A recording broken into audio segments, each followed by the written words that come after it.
Bonjour et bienvenue dans ce deuxième cours de Dibi qui parle des mots, simplement. Donc, il y a différentes classes de mots en Dibi. La classe de mots la plus courante en Dibi, c'est simplement les noms. Donc, un truc très important en Dibi, c'est que en général, on peut connaître la classe grammaticale d'un mot simplement en regardant les dernières lettres. Donc, en général, un nom finit par i. Donc, par exemple, Dossi signifie la douceur. On a ensuite les adjectifs. Les adjectifs finissent normalement donc en ial, I-A-L. Par exemple, docial. Docial signifie doux. Donc quelque chose qui est doux.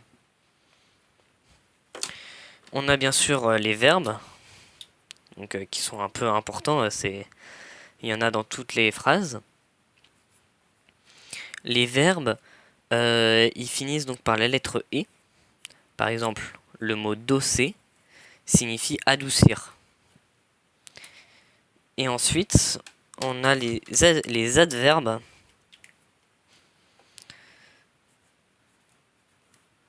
Donc, les adverbes finissent couramment en ior. Par exemple, docior, qui signifie doucement. Donc ça, ce sont les quatre familles classiques, entre guillemets. Car c'est les quatre types de mots les plus courants. Et en fait, ça, comme vous pouvez le voir, on peut créer à partir de n'importe quel nom, on peut créer un adjectif, un verbe ou un adverbe qui est lié. Donc là, c'est l'exemple avec la douceur qui donne doux, adoucir et doucement. Ils sont tous liés. Et donc ça marche pour énormément de mots en Dibi, ou simplement remplacer un i par un e, ou en ial, ou en ior, va permettre de créer plein de nouveaux mots. Et ce qui permet de, sans connaître forcément tous les mots, si on sait que doci c'est la douceur, on se doute directement que docial signifie doux, sans même devoir connaître le mot docial. Maintenant, il y a d'autres types de mots un peu plus particuliers. Alors, il y a les pronoms. Les pronoms finissent généralement en ou. Donc, donc par exemple tout, qui veut dire toi. Les pronoms, il faut vraiment les connaître, parce qu'il n'y en a pas énormément. Il y a mot, qui veut dire je ou moi. Il y a tout, qui veut dire bah tu ou toi. Il y a loup, il y a énormément de mots différents pour dire loup en français. Il y a il, elle, mais ça englobe aussi il au pluriel, elle au pluriel, lui, eux. Donc en fait tout ce qui est de la troisième personne c'est loup en Dibi. Il y a ensuite mou qui veut dire nous et vous qui veut dire donc vous. Donc ça ce sont les pronoms les plus classiques, il y en a d'autres. Donc ça ce sont les pronoms personnels et on verra comment les utiliser dans la conjugaison dans le cours suivant qui portera sur la conjugaison. Donc. Et vous pouvez voir déjà là que mot il ne suit pas la règle parce que il termine par U et pas par O. Donc c'est une première. Enfin, c'est les suffixes qu'on voit ici, c'est en général, mais il y a des exceptions pour tout. Ensuite, il y a les conjonctions. Conjonctions qui finissent généralement en A. Donc on peut citer par exemple rupa qui veut dire donc. Et en A, il y a aussi les interjections. les interjections qui n'ont a priori pas forcément à voir avec les conjonctions, mais ils finissent aussi en A. Donc on a par exemple les intersections, ça peut être cha, qui veut dire achum, ou encore dema, qui veut dire merci. Et ensuite, ça c'est plus une particularité du débit, sont les mots d'esprit. Alors, les mots d'esprit, donc eux qui finissent en O. Donc on a par exemple no, qui veut dire non, ou ayo, donc ayo c'est pour appeler l'attention. En fait, il y a plein de mots d'esprit. Les mots d'esprit, ils se mettent au début d'une phrase et ça permet de donner une intention à la phrase. Donc il peut y avoir un mot d'esprit pour exprimer le souhait, pour exprimer la surprise, pour exprimer énormément de choses. Donc voilà. Donc ça, ce sont tous les types de mots en débit que vous pouvez retrouver dans le dictionnaire. Donc on a un dictionnaire en ligne donc, qui sera en description normalement. Et là j'ai repris dans le code couleur que vous voyez là, c'est aussi le code couleur utilisé dans le dictionnaire. Mais il y a un type de mots, je ne sais pas si on peut vraiment appeler ça des mots, mais une particularité du débit qui sont les particules. Donc en débit, il y a des particules partout. C'est pas compliqué, je ne suis pas sûr qu'on puisse vraiment construire une phrase sans particules. Donc les particules, il en existe deux types. Il y a les particules de transformation. Alors, transformation. Et les particules de fonction. Donc les particules de fonction, on verra plus tard parce que on verra ça principalement dans les 2 prochains cours qui porteront sur la conjugaison et sur les constructions de phrases. Pour l'instant, je vais parler aujourd'hui des particules de transformation. Une particule de transformation, en fait, ce sont simplement des préfixes et des suffixes que l'on va venir ajouter à des mots afin de créer des nouveaux mots.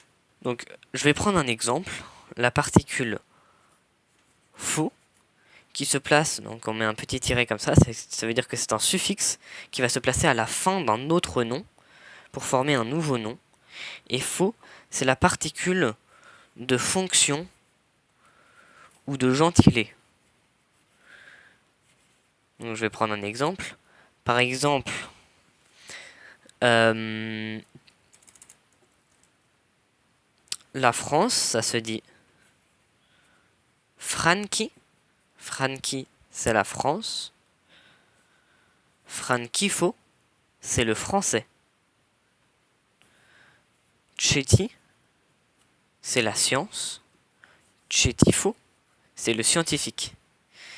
Et donc là, vous pouvez voir que avec la particule faux, on perd la règle d'un nom commun qui finit par i. Mais donc c'est pour ça, c'est pas une règle totalement stricte les suffixes des types de mots. Mais en fait, là, de la même manière que ce que je disais tout à l'heure avec docial, si on connaît le mot ceti et qu'on connaît la particule de transformation faux, et on sait directement que cetifo signifie le scientifique. Et donc je peux donner d'autres exemples de particules de transformation. On a la particule rho, qui est la particule de lieu, et to, qui est la particule de temps. Donc je peux donner des exemples. Par exemple, kouri, c'est le soin dans le sens le soin, la santé. Kuriro, c'est le lieu du soin, c'est donc l'hôpital. Ou alors, on peut dire donc, komi. Komi, c'est la nourriture, ou c'est le fait de manger. Et donc, komito, c'est le temps de manger, c'est le repas.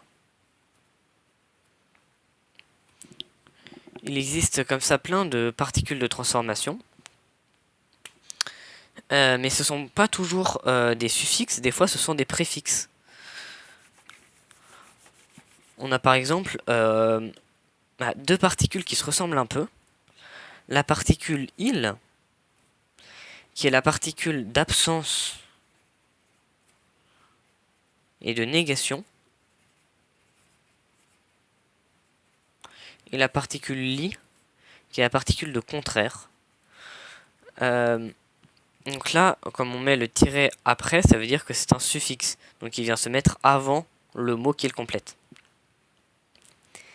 Donc la nuance entre il et li est assez faible, mais elle existe. Par exemple, on peut dire justi. Et justi, c'est la justice.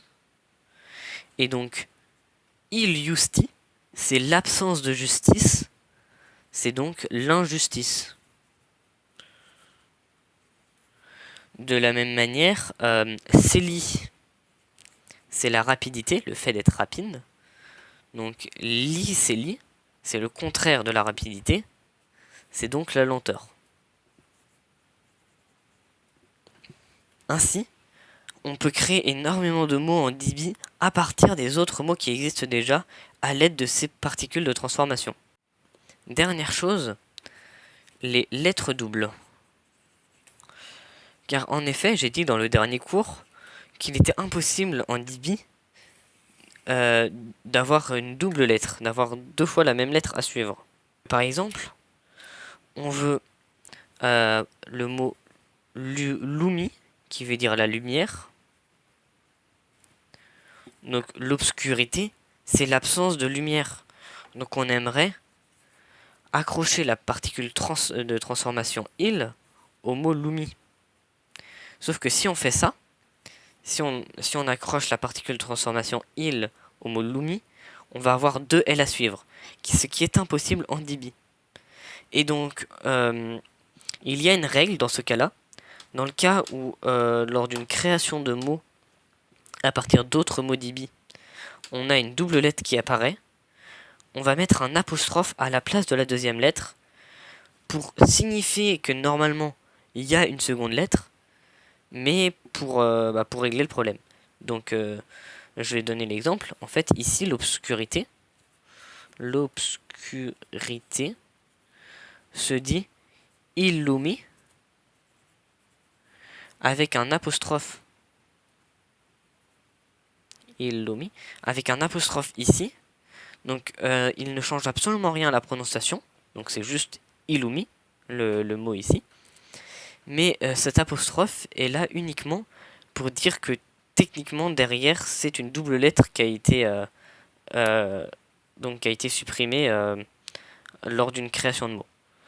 Donc vous verrez dans le dictionnaire et dans des phrases en Dibi des apostrophes qui sont simplement le résidu d'une double lettre. Au revoir.